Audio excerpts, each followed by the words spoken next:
Well, in this presentation, we're going to do something that's, we're going to depart from the number of cloning, ECU cloning videos that we've done, because that seems to be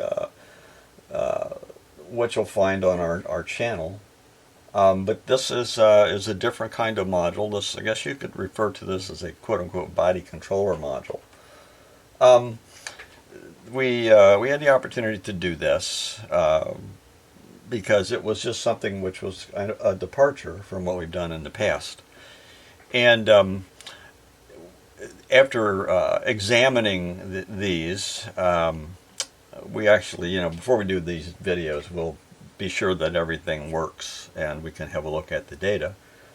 There are some things in the data field which are different than what you would normally encounter. So I want to take the opportunity to do, first we're just going to do a simple clone, which is, what you've seen done in the past. And then we're going to do a VIN edit. And the VIN edit in this case is going to be different. And the reason it's going to be different is because in this particular module, which is it's a air, let me turn it around so I can read it here. It's a DS air suspension controller.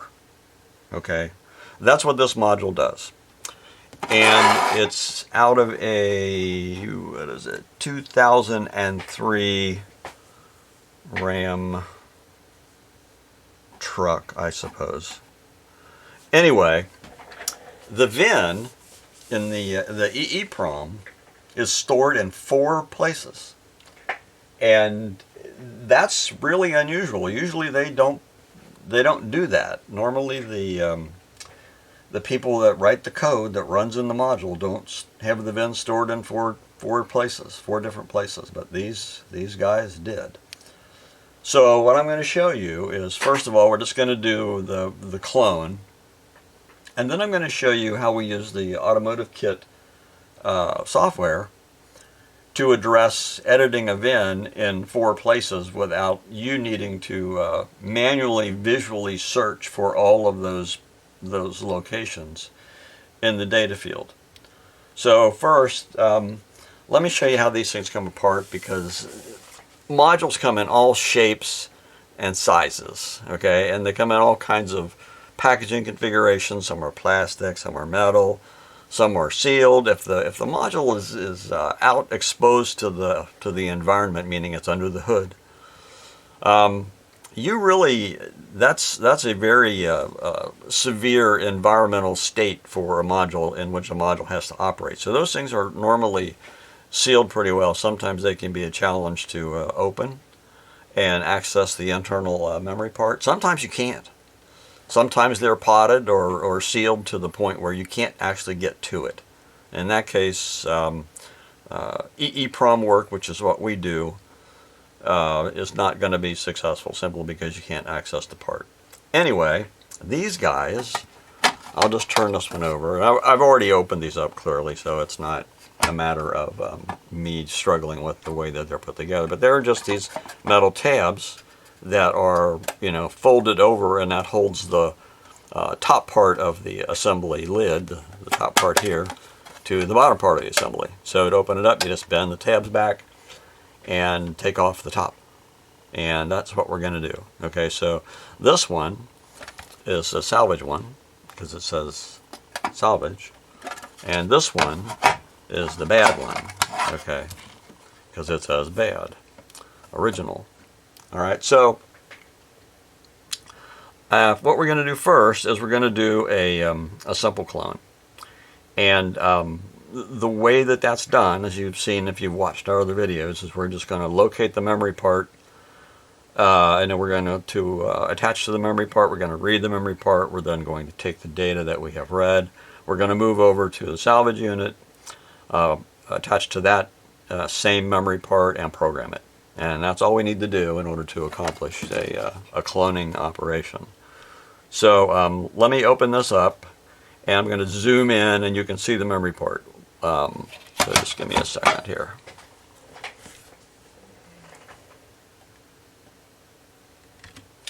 Okay, so here it is with the top off. And once again, I have started this without my pointer pencil. So let me pause this and find out where I put my pencil so I can point to the eeprom. Okay, well, I was unsuccessful at locating my trusty green pointer pencil, which I've used as a pointer in every video we have done up to this point. It has gone missing. So anyway, we have gone to our backup pencil, which is a trusty yellow pointer pencil. And on this particular assembly, I'll point out just a few things to you. Here is your eeprom right here. Okay, this is a 95320. One thing that's really frustrating when you deal with these eeprom parts is it's like the people that fabricate the part itself, people that make the chip, they don't want you to know what the part number is. So they use ink when they print the part number on it, which is really doesn't give you much contrast. And then on top of that, after it is fabricated and tested, they spray the humidity sealant all over it, which makes it that much more difficult to find the memory part. So when you go down this path of locating the memory part on your whatever your circuit assembly has to be, one, you're going to need to clean off the humidity sealant. Okay, some humidity sealant is kind of gooey and you can clean it off pretty easily. Other humidity sealant is like sprayed on glass. That you're going to have to either chip off or use something, but you don't want to rub it or work the on the surface of the chip so much where you rub off the part number, because then you don't know what you're dealing with. So anyway, as I said, there is the eeprom. It is right there. This is an eeprom with a slanted side. It doesn't have a dimple to indicate pin 1. So when you have an eeprom with a slanted side, the slanted side is on this side, and you orient the eeprom so that it's like this, okay, vertically. Pin 1 is going to be right here in the upper left-hand corner. All right, so that's where pin 1 is. While I got it oriented this way, I'll point out a couple of other things. This is the processor. Now, if you think this module has a lot to do, you would be right. Because if you look at this processor, it's got really, really closely defined the pins are. It's got a huge number of pins on all 4 sides. Okay, well, why? The processor itself, which is this is the little computer that runs the module, when it's running its program, it's sampling all kinds of things and controlling all kinds of things. Since this is an air controller, an air suspension controller, I guess it's measuring displacement as the vehicle moves. I guess it's, you know, adding air, removing, whatever it's doing. But there's a lot of connections on this guy to get it to do its job. Okay. These things are capacitors. This is a driver of some type. You can tell, normally these drivers, if you look at them, they have tabs that are soldered to the circuit assembly. Why? Why do they do that? Well, because these things, as they're performing their control function, they're going to get hot or warm. And the tabs that they solder to the circuit assembly allow the heat to be better dissipated. So anyway, that is just a little tour around this module. And I guess, let's see, let me see if I can find it here. I don't see it easily. Yeah, I can't tell. I was looking for the crystal to show you the crystal. It's got to be here because that's what sets the operating frequency of the processor. Anyway, this eeprom, its part number is 95320. Okay, 95 series parts are only made by SGS Thompson. They're the SPI family, of which there are 3 families. The SPI family, there are 2 common part numbers. One is the 25 family and the 95 family. Okay, the 25 family is kind of the industry standard. The 95 family is only made by SGS Thompson, but they're the same. They're the same part. So if the manufacturer couldn't get 95, in this case 95, a 95320, he could use a 25320 in the same spot and it would work exactly the same way. So be aware of that. Okay, the 95320, it's an SPI part, okay? Serial Peripheral Interface, that's what that stands for. And the 320 is the number of bits in thousands. So it's 320,000 bits. And if you divide that by 8, you'll get the number of bytes, okay? So it's basically 32 divided by 8, which is 4,096 bytes. All right, so when I get into our software, I'll show you why, where that's indicated and what it will mean to you. So let me go ahead. We're going to get the programmer set up, and we're going to. I think I'm going to use the AccuTouch probe for this demonstration. I did use the clip the last 2 times. The AccuTouch probe. This is the AccuTouch probe. Okay. The AccuTouch probe is intended to make connecting to the part easier. This is not included with any of our kits. It's an option. It makes attaching to the eeprom a little easier because it's got spring-loaded 4-point crown pins. So you just hold it over the top of the part, you push down, and then you can do your operation, reading, programming, whatever. Okay, let me get the programmer set up, and then we'll move on from there. Okay, this is the AIR32A programming unit. It's the our programming instrument that comes with all of our kits. I have done this in the past, and I'm going to do it today simply because there may be new people viewing this video and they don't know how our software works or how the system works. Let me be clear, this is not a Windows-only product that we sell. We decided a long time ago that our products were not going to be tied to Microsoft because Microsoft, their products are never done, Windows is never done, and it's always changing. And when it's changing, things change, drivers change, .NET framework changes, and it's a nightmare to try and keep up with everything. So our product will run under Windows in a Windows environment inside of a virtual machine if you want to do it, so we're compatible with Windows.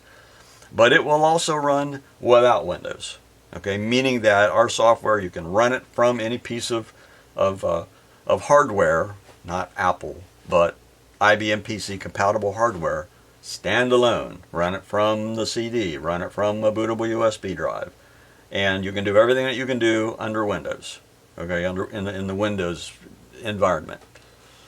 The reason we do that is that it just allows us to make a product which you can purchase it. If you choose to purchase it, it will always work the same way.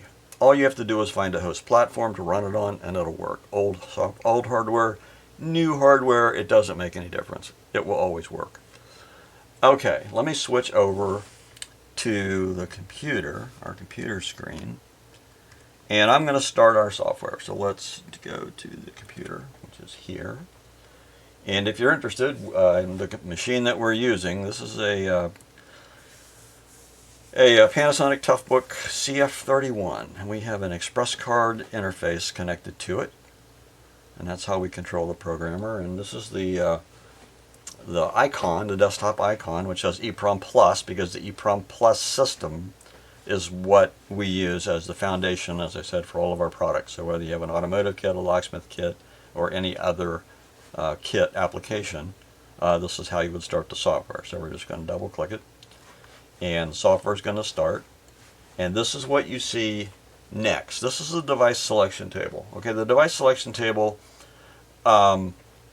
these are all the parts that we support with our product. Okay, we go back when Jimmy Carter was president and support EEPROMs from that era, all the way up through the latest high-speed SPI flash parts used in like BIOSes and things like that.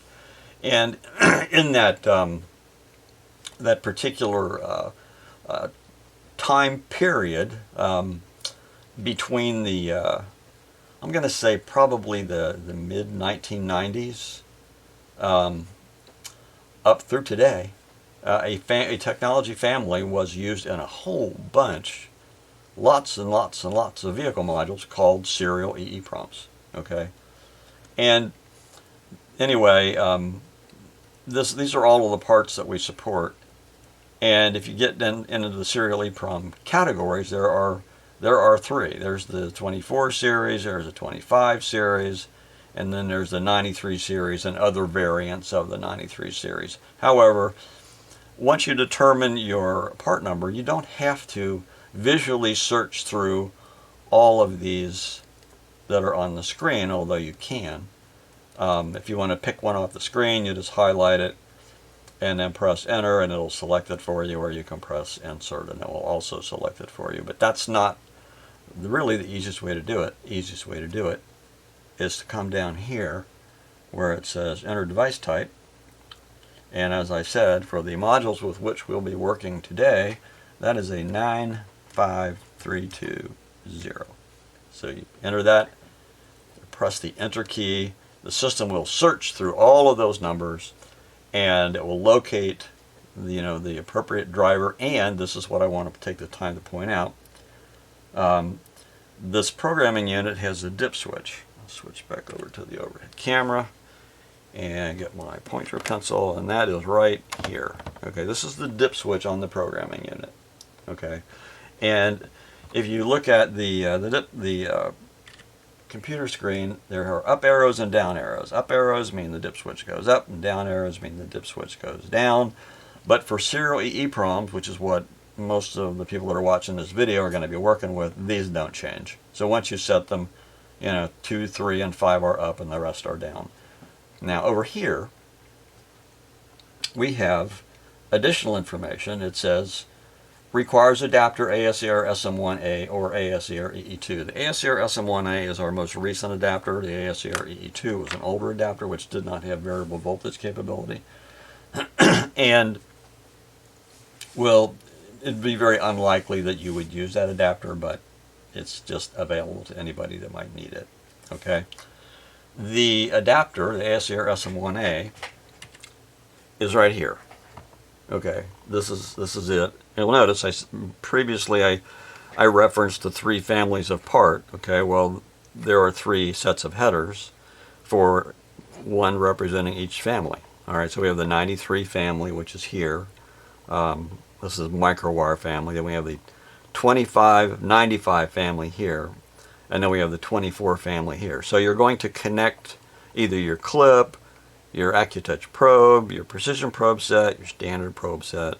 All of our connection options terminate with this. It's a black plug. Okay. Now, these are not keyed.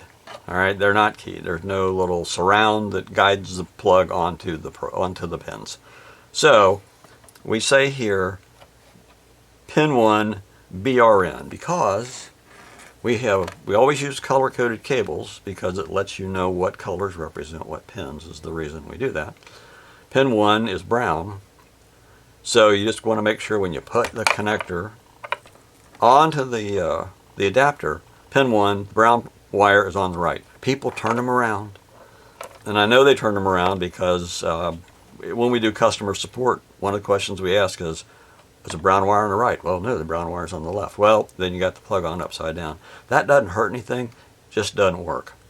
Okay, so anyway, we'll put the plug on in a minute, but I wanted to point out a couple of other things. All right, this adapter would be compatible with our previous version of Programmer, which we no longer make, the AR28. The AR28 was a 28-pin socket. The pins on the base of this adapter will go into that socket. So this is the AR32 as a 32-pin socket.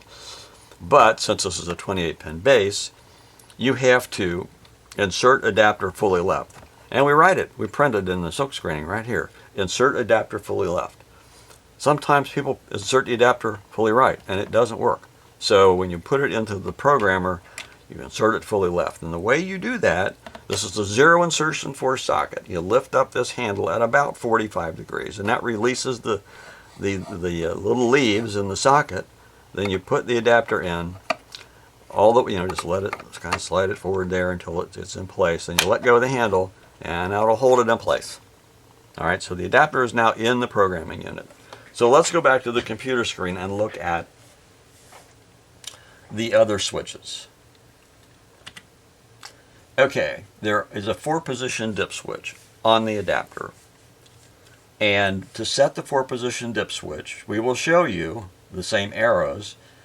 And for this family, it says 2 and 3 are up, 1 and 4 are down. Okay, and then we also tell you plug or device position. All right, the plug position is the position of the plug on the header, meaning that you can put it all the way to the left, in the center, or all the way to the right. And then it tells you 25XX. That's silk screened on the adapter, so you know where to put the plug in addition to this information, which tells you to put it in the middle, in the center. All right, now let me switch back over to the programming unit. There's 2 other switches on this adapter. While I'm here, I'm going to set the switch on the adapter to 2 and 3 up. So we're now ready to put our plug on when I get to that. There are 2 switches. One is here and one is here. All right. This switch on the right is labeled voltage. All right. And it has 2 settings. 5V, which is all the way to the right, and LV, which is all the way to the left. Okay. EEPROMs, their rated voltage is 5 volts. So if you have one that's out of circuit, then you just set this to 5 volts and off you go. Okay, you're fine. When you're working with parts in circuit, and we specialize at doing things in circuit, you set the switch to LV. And why? All right, because the goal is to get the EEPROM data in and out without having interference from that little computer, the processor, on the module. And the way that we do that is we adjust the voltage so that the processor will not run, but the EEPROM will still function. And there are 3 ranges on the switch. All right, there's all the way to the left is 3.0, all the way to, or in the middle is 3.6, and all the way to the right is 4.2. All right, so this slides to those 3 positions. Now, in our software, there is an entry in the library, and I'm not going to go to that now simply because it kind of deviates from the video I'm trying to create here. And that entry in the librarian is called set volts. If you go to set volts, we tell you based on our experience which guideline to use when you're setting the voltage for the family of the part with which you're working. All right. Well, for this particular family, the 95 family, 95 parts are not particularly low voltage friendly. Okay, so we're going to set this switch, the right hand switch to LV and the left hand switch to 4.2. Okay, so that's the voltage that we're going to select first.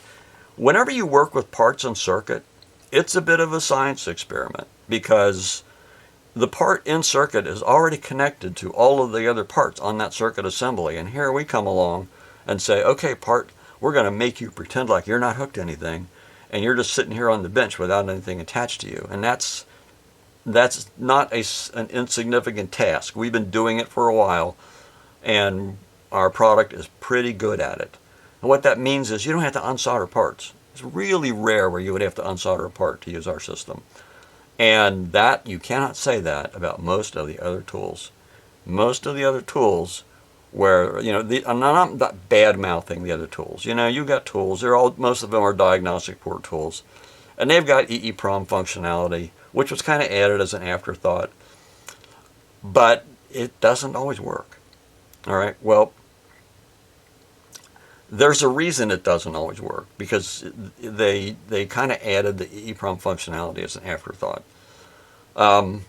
We got a really high success rate, so we should give you a successful read and program without any issues by just touching the part, putting the clip on the part or the Accutouch probe on the part.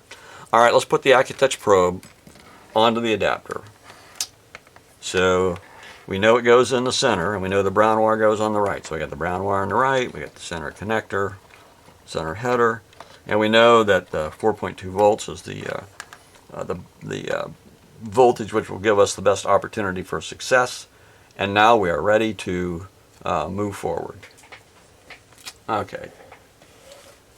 Go back over to the computer screen, and now that we have everything set up, and we always guide you through how to set the system up, just hit the space bar or any other key to clear this information.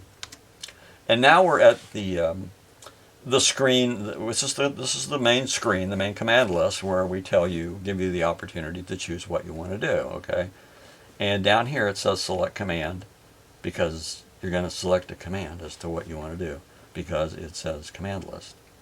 Now let me point out some of the other things. Okay, here's your device type 95320. Notice we do not make you determine who made the part. Most of the other manufacturers say who made the part. Well, then you got to enter that part. And a lot of times they'll have all the prefixes and suffixes that goes along with it. And we use what we call core part numbers, because that's the algorithms that we use don't require you to know the manufacturer. It says next to it, press S key. That's there if you go, oh my gosh, did I set it up right? I don't remember. Do I have to re-enter the part number in order to get the configuration display back? No, you just press S and it'll pop back up. Okay, so that's why that's there. Over here, we have device size. All right, this is the number of bytes in hex. All right, and when you do assume you purchase our product and you do our tutorial, we explain what hex is. This is not decimal that you're used to as a human. This is hexadecimal, because that's how computers work. All right, so this is the device size. 0 to FFF. That's 4,096 bytes in hex. And then over here we have VPP. Okay, VPP is the programming voltage, and it will always say 5, because this is set right now for out of circuit. It's for out of circuit work. But we're using the in-circuit adapter, and the 5 volts, which is provided from the programming unit into the in-circuit adapter, is going to be 5, and then the in-circuit adapter post-regulates it down to a voltage which is going to be applied to the part itself. All right. Then we have the other commands that are here. I'm not going to go through all of these commands because that's not the point of this video. But let's go ahead and move forward, and I'm going to get the module, and we're going to put the AccuTouch probe on it, and then we're going to read it. But I will show you this. We do our work, a lot of work, in the buffer editor. Okay, the buffer is just a block of data which we establish, which allows you to view the information that's either going to come from the eeprom or go into the eeprom. Okay, so that's where we're going to do most of our work. And to access that, all you do with our software is you press a key. All right, so you just take your finger and you press the 5 key, and it switches to the buffer editor. All right. I'll take a moment to point out what the buffer editor is. As I said, it's a block of data, and each one of these bytes is an address. All right, starting at 0, right here it says address 0, address 1, address 2, all the way out to the end, which is what? Address F. All right, so then we get down to the next line, and people will say, oh, that's line 10. No, it's line 10, because these are hexadecimal numbers. 20, 30, 40, and so forth. All right. You move around in the buffer editor using the arrow keys, or you can use the page up and page down keys. But I'm going to take a moment. I'm going to show you something else. Remember, here's the device size, 0 to FF. Well, how big is that? Well, over here, this should be FF, and I'll show you what happens when you get. I'm going to press the page down key, and you can see these values change. Okay, they're getting bigger. 90, and then hexadecimal goes 0 through F, where decimal goes 0 to 9. Well, after 9 in hexadecimal, we have A, B, C, D, E, and F. The size is FF. Okay, so here we are, pretty close to the end. All right, but when I press the down arrow key, you'll notice that the address now appears in a magenta color, all right, because this is the end of the part right here. This is the absolute last byte in the part. So when you read the data from the eeprom, that's going to be the last byte in the part. If you read a second part and you wanted to start reading it above the area where you read the first part, this is how you would know where that is. Okay, so if you take FFFF and you add 1 to it, you would get 1000.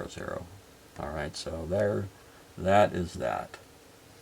So let's go back to the beginning. I'll press the home key and we go back to the beginning. And now let's read our part. So let me get that module and push the programmer out of the way so it's not in the camera's view, and we'll do that. Okay, before I hook up the part, I wanted to show you one other thing about the programmer. Programmer has 3 LEDs. The green one is AC power. That means it's plugged in. The yellow one is socket power. Whenever socket power is on, meaning that the programming unit is actively applying power to the socket or the adapter, that light will light up. When it's not lit, it's off. It's perfectly safe to take a clip off, take the adapter out, or whatever. The red LED is programming. Okay, the programming LED, when the unit's in programming mode, it will light up while it's programming. However, in some circumstances with serial EEPROMs, we don't need to put it in programming mode when we program. I know that sounds strange, but that's the truth. So while it's programming, you'll only see the socket power light come on. If you ever wonder if something is not happening, look at the socket power light. What I'm going to do, just to show you real quickly, I'm not going to go back to the computer screen, but I'm going to press the get valid data key, and when it does that, it's going to try and read the EEPROM to which we're not connected. But watch the yellow LED. Press G, and the yellow LED lights. Okay, and then it goes out, because what happened was when I go to the computer screen and I press G for get validating, you'll see me do this when we read the EEPROM. Verifying connection to part, looking for data, and there is no data, so it says there's no data. Make sure your part is really connected. Anyway, I wanted to show you the the yellow LED, the socket power LED, because that's kind of important for you to be aware that if the programmer is not working, or the cable's not connected, or whatever, the LED will turn on and turn off. And it's only on when power is applied to your part. For teeny-weeny parts, it can be very brief. For big parts, it's going to take more time.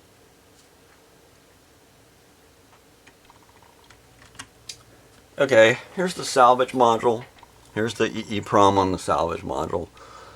I'm going to put the AccuTouch probe over this this EEPROM. Then I'm going to confirm that it's connected, and then we're just going to program it. So let me get that done. Okay, I got the AccuTouch probe over the EEPROM on the salvage module. So we're going to leave the camera, overhead camera, go back to the computer screen.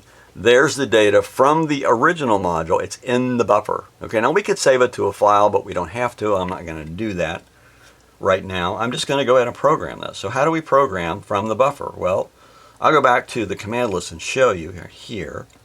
It says command 2, program device from buffer. So we can either do it here. We could say 2 and then yes, but I'm going to do it in the buffer editor so you can see it works. I'm going to go back to the buffer editor, command 5, I'm going to press 2.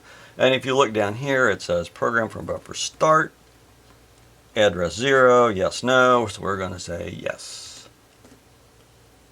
Okay, now we are programming the part. You can see it down here. Bytes are counting down. Every time it does 256, the third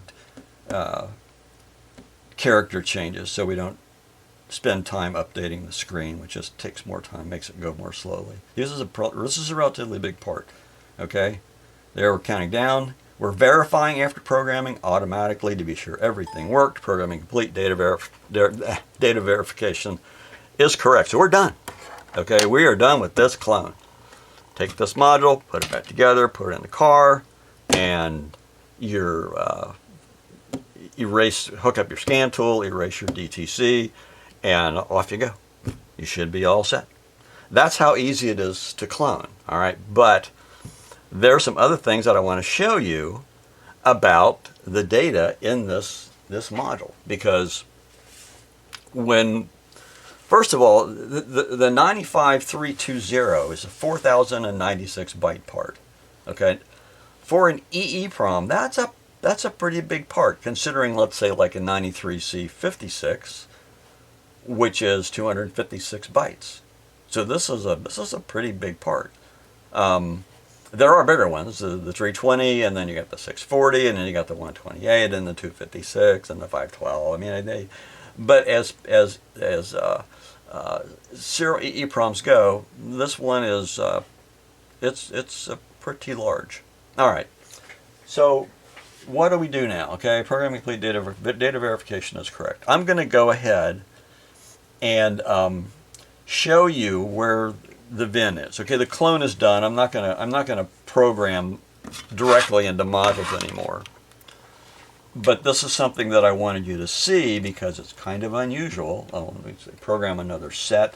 Another set, okay, our product goes back and it does 3 decades worth of EEPROMs, which were, many times you'd have multiple EEPROMs on a circuit assembly, especially if it's an arcade game, pinball machine, something like that. You'd have, 4, 8, 12 EEPROMs with the program in them. So those were known as sets, and that's why we say program another set. For anybody that's wondered why does it say that? That's why. All right, so then you have to say no, we're done programming. But we're still in the buffer editor, and the data that's in the buffer editor, now remember, this is out of the bad module. All right. So let's just go down, see what we can see. I'm just going to scroll on down through the data. Here's the information bytes that are in the EEPROM. And what do we find? Well, right here we have the VIN.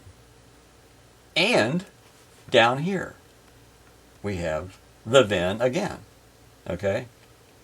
VINs are 17 digits, so you can always find them. Like one line, each line in the buffer editor is 16 bytes. So you've got 16 characters here, 16 bytes going across, and then one more for the 17th character, which is an 8. All right, so let's just travel on down through the rest of the data. I'm pressing the down arrow key and see what else we can find. What does all of this other data mean? I have no idea. The guy that wrote the code in the module, they decide where data is going to be stored, what the data means, how the module works, all of that. You don't care about that. What you care about is making sure that the VIN matches and that the module itself is functional. And that's what we're going to show you. But I wanted to get down here closer. Okay. You'll notice where we are. Okay, the device size is FFFF. We're like down here, we're at 810. All right, so we got a ways to go to get to FFFF. So let's just keep moving on down. And moving on down, and moving on down. And what do we find? Yet again, here is the VIN. This data format looks almost identical to what we found previously. So we got this is the 3rd entry of the VIN. And this is a 4th entry of the VIN. So the VIN in this module was placed in here 4 times. Why? I haven't a clue why you put it in here 4 times, but they did it. So let's move on down and see what else we can find. See if there's any other occurrences of the VIN.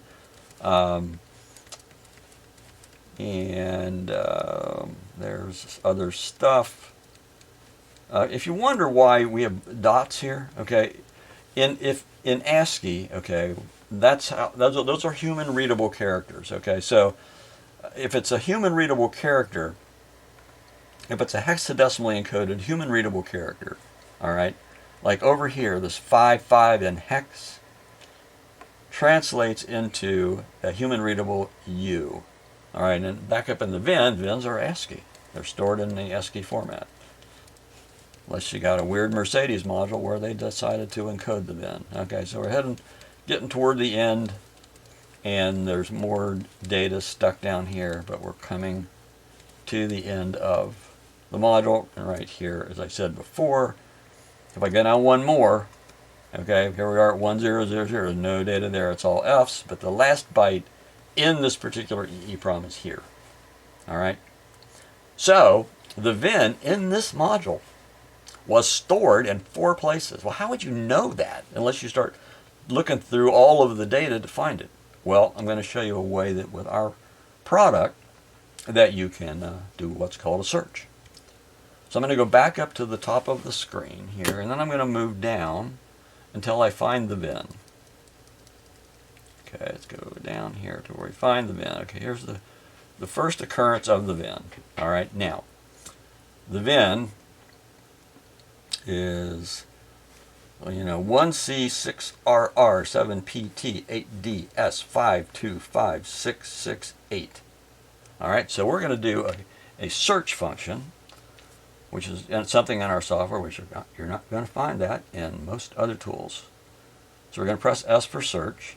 Down here, it says search for hex/ASCII string, tab to change base. And I'm going to change base because I don't want to go and enter all of these VIN characters in hex. So then it says enter data pattern. All right, entry base is hex. Tab to change base. So I'm going to press the tab key, which are the double arrow keys on the keyboard. That's what the tab key is. In the upper left hand corner, you'll see double arrow keys.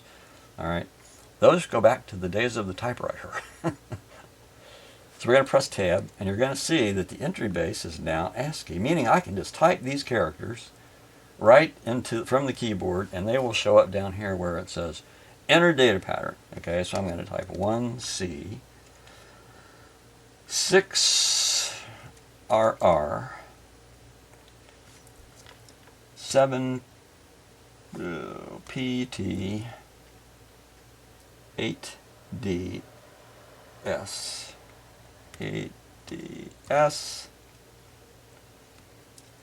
525668. Okay, I'm going to press enter.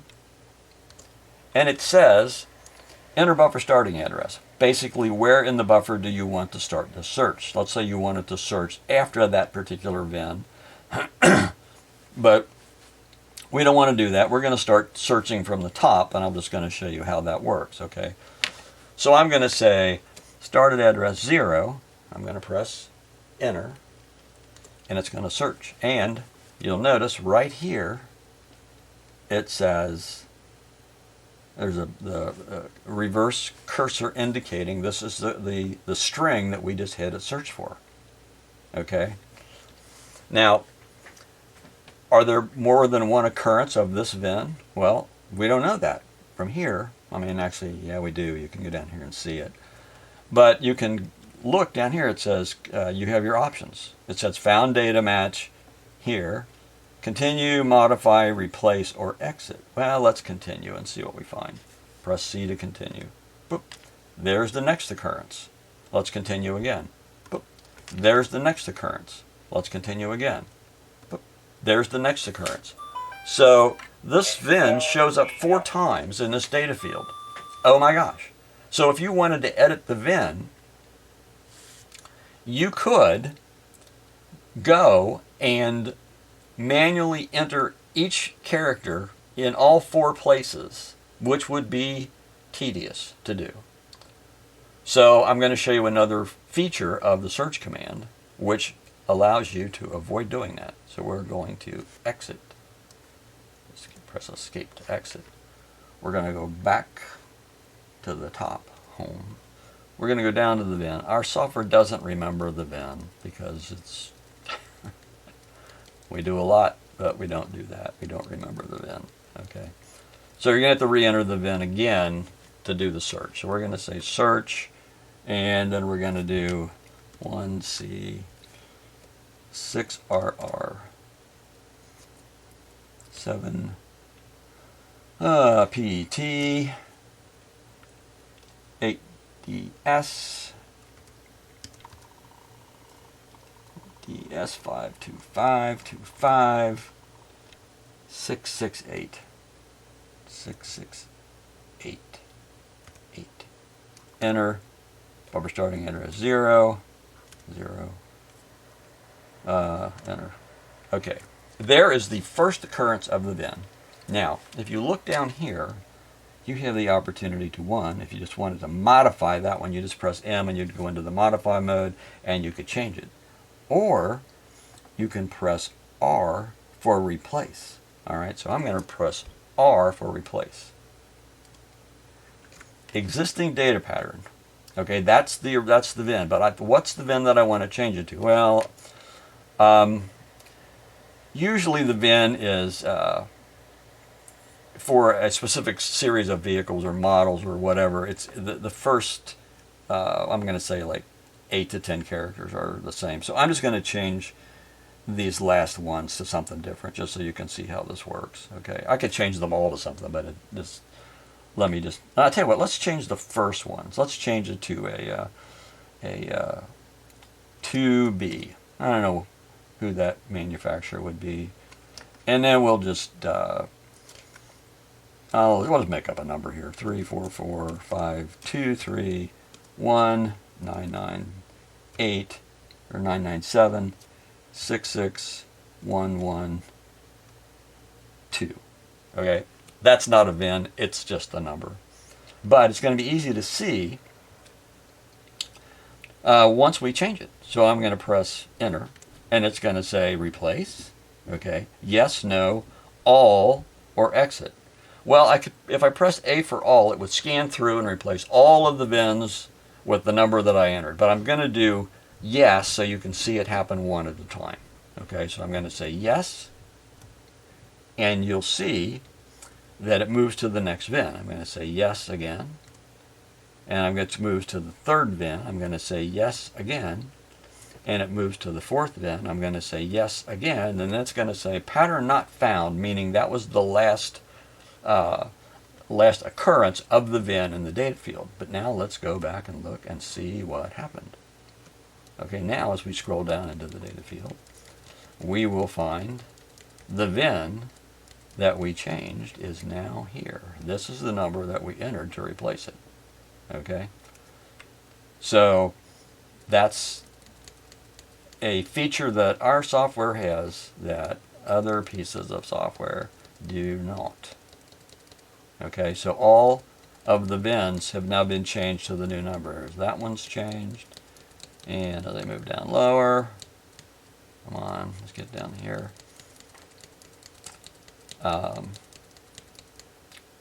Where's more VIN? There we go. This one's changed, and the fourth one is changed right here. So I wanted to show you that feature over software. You can search for either, if you want to search for a hex pattern, you can. If you want to search for an ASCII pattern, you can. And then, kind of like a little word processor for binary data, you can change. I could have said all, and it would have zipped through and changed all 4 of them. I wanted to see how show you how it changed them one by one. All right, that is that. Now there's one more thing that I wanted to show you, and it came up yesterday with an email that we got, and I just thought I would show you this because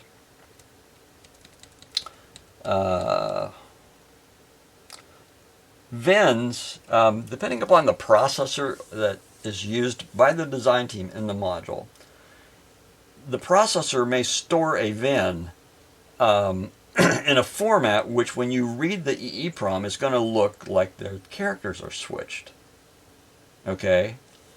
So, how do we address that? I think maybe the best way to show you this is just, let's clear this out. I'm going to enter a VIN, all right, a VIN. I'm just going to enter a number, all right. And let's see, let's go modify, M to modify, address 0.